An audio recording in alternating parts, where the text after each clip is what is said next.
Hey, today I'm talking about my top 5 favorite new movies of 2022. And this is out of a total of 80 new movies I watched across the year. Hey, today I'm talking about Mrs. Harris Goes to Paris. This movie is delightful. I loved it so much. Like, I am not the target demographic for this movie, but I had a legit smile on my face the entire movie. I'm gonna steal the metaphor that someone used on Reddit and kind of add to it a little bit. That this movie is like a little French pastry that is just so delicious and sweet and savory that you just want to like take the smallest bites possible and savor every last one for as long as you possibly can. Like, it's just delightful. I love it. It's so good. It's crazy how good it is. I mean, it's not perfect, but like, it's a feel-good movie that nails it. I wasn't even planning on watching the movie. I just saw that like it was playing locally. Then I saw it got really good reviews, and then it also has Jason Isaacs and Lambert Wilson in it, and I'm just like, I like both of those guys. This could be fun. Let's try it out. And it was. I loved it. Zero regrets. The basic premise is roughly a decade plus after World War II, this little old woman decides to try to make the best of her life, to start living her life again. And with this, she sets out a goal of going to Paris to buy a very fancy dress. And like, Mrs. Harris is such a ray of positivity and sunshine. Like, wherever she's going, she's doing her best to make the best of what's going on. And like, she's not a perfect character. Like, she definitely has flaws. She messes up and loses her temper. But like, she is just filled to the brim with love and is trying to give that as much as she can. And then people just feel for her because of her love, and they want her to succeed, and like emotionally are just like there for her so much. And it's just it's so beautiful and so cute, and just like, yeah, the movie does have a couple things that I'm like, oh, that's a little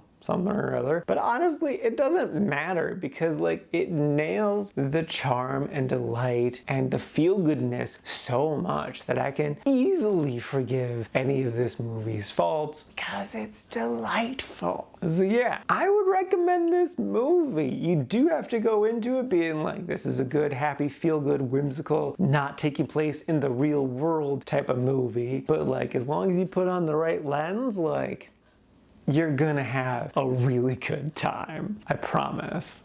Hey, today I'm talking about Weird, the Al Yankovic story. This stars Daniel Radcliffe as Weird Al Yankovic and Evan Rachel Wood as Madonna. And it's amazing. I loved this movie. It is so much fun. The basic premise is the true story of Weird Al Yankovic's life.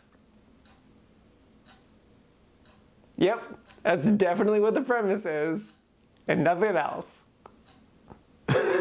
Yeah, no, this movie's great. It's so ridiculous and over the top. It's obviously a parody of other biopics, but what I find so fascinating about that is it's not like other parody movies. It feels very fresh and unique in its approach of parodying, to the extent of like, it's really hard for me to describe how they did what they did. They have such a unique and fresh touch. Like, just those two words perfectly describe it. And like, this was made by the Funny or Die guys, and it honestly feels like a Funny or Die skit, but in a full-length feature film way. But it doesn't feel stretched out at all. It feels perfect. Like, they nailed it. They nailed really everything about this movie. The story is great and ridiculous and so much fun. The humor just hits. The cameos are a blast. You honestly don't know where the story is going, and it just works. And like, personally, I will say that I am not the biggest Weird Al fan. Weird Al's humor isn't always my thing, so I kind of cautiously went into the movie, but I had nothing to worry about it. This movie just works. Daniel Radcliffe does such a great job of carrying this movie, and then Evan Rachel Wood is just, when she finally pops up, she's a delight. I can't wait to hear what Madonna has to say about this film.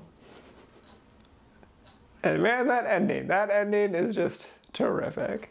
So yeah, I without a doubt recommend this movie. It is so much fun. It's so ridiculous, but it just works. This poster, look at that poster. This is great. I just love this. I love Daniel. He's so ripped too. Ugh. Hey, today I'm talking about The Batman. This is the new Matt Reeves film starring Robert Pattinson and Zoe Kravitz and like a ton of other actors that you know. It's great. I love this movie. It's really everything I wanted it to be. I've been really wanting a Batman movie that is world's greatest detective Batman, because that's what Batman is. He's world's greatest detective. And that's what this movie is. They go so hard into him investigating, and I loved like the aesthetic of the movie and the design of the movie and the world of the movie. Like, this movie was originally supposed to be 4 hours long and ended up being 3 hours, and about 2 hours into my viewing of the movie I was like, I could go for another 2 hours of this. I really was enjoying everything about it. And like, my only complaints about the movie are all just, I wanted more. I wanted more Jim Gordon. I wanted more Alfred. I wanted more Catwoman. I wanted so much more Catwoman. I am mega crushing on Zoe Kravitz right now. You're just so adorable. Stop being so adorable, Zoe Kravitz. You're just,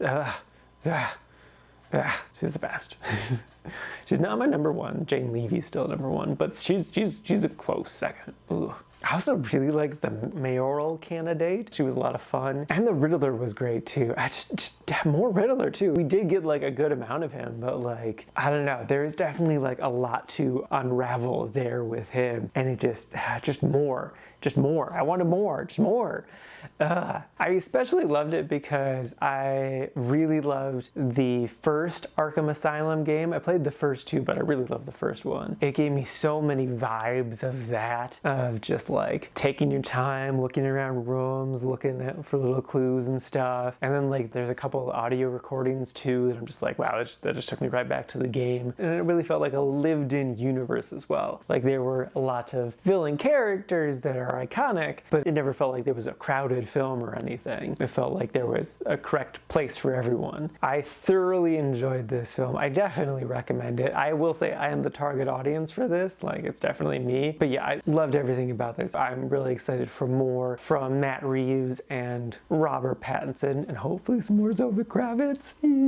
Hey, today I'm talking about the new Pixar film, Turning Red. I'm just gonna start off by saying I crazy love this movie. I'm kind of blown away by how much I love this movie. This movie somehow beat out The Batman and is now my number one favorite movie of the year so far. I'm kind of speechless at how crazy that sentiment is, because I'm like, The Batman is a movie that's like designed for me. I am the target audience of The Batman. But then we got this movie, which is about a 13-year-old girl going through puberty, and it's also a metaphor for menstruation. And it's like, how am I relating so deeply to this so much? Like, that's just crazy. Like, I know Pixar makes really good films, but like, how did I relate to this so much? It's amazing. I loved it. I definitely recommend it. That's my entire review. I'm gonna say more stuff, but like, I love this film. Watch it. It's great. So the basic premise is this 13-year-old girl discovered that she has the ability to turn into a 7-foot-tall red panda. Like I said, it serves as a metaphor for puberty and also getting your period and just like becoming an adult. But the movie's also about like becoming your own person, but then also like growing past childhood trauma and how childhood trauma can be generational. So like, parents afflicting it on their children after experiencing the same trauma that was given to them, you know, passing it down the line, which is a very, very, very true to life thing. What I love about this film is that the villain of the film is just generational abuse. It's about trying to grow past these issues. It's not like traditional like beating your kids abuse. It's the overbearing parent, like putting too many expectations on your child, being detrimental to their well-being, or also like trying to live vicariously through your child, or like also trying to force your child to be your best friend.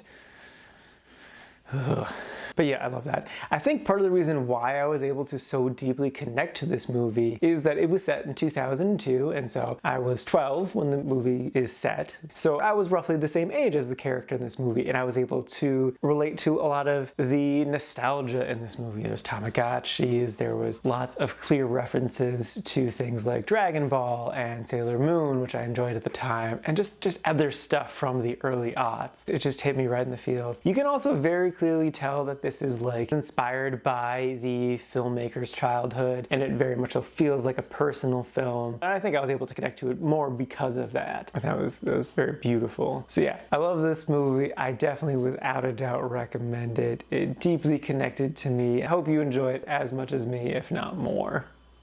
Hey, today I'm talking about the new murder mystery whodunit film, Glass Onion. I freaking loved this movie. This is my #1 favorite movie of the year. It's the last new movie of the year I'm gonna watch, and coincidentally, it's also my favorite movie of the year. I ridiculously love this movie. It is perfect. That's just the word. It's perfect. It's perfect. So if you're unaware, this is a new Netflix film. It is a sequel to Knives Out from 2019, both directed and written by Rian Johnson. You don't have to have seen the first one to watch this one. They're definitely standalone stories, but they're both really good stories, so you might as well watch Knives Out as well. And I don't want to say anything about the premise, like it's not going to spoil anything, but it's a murder mystery whodunit that is hilarious and silly, but smart and brilliant, and just, it's so much fun and it's great. I love it so much. Like from top to bottom, it's just, they nailed it. Like the casting was so spot on. I love everyone in this movie. You got Daniel Craig coming back. He's great. You got Edward Norton as basically Elon Musk, and that's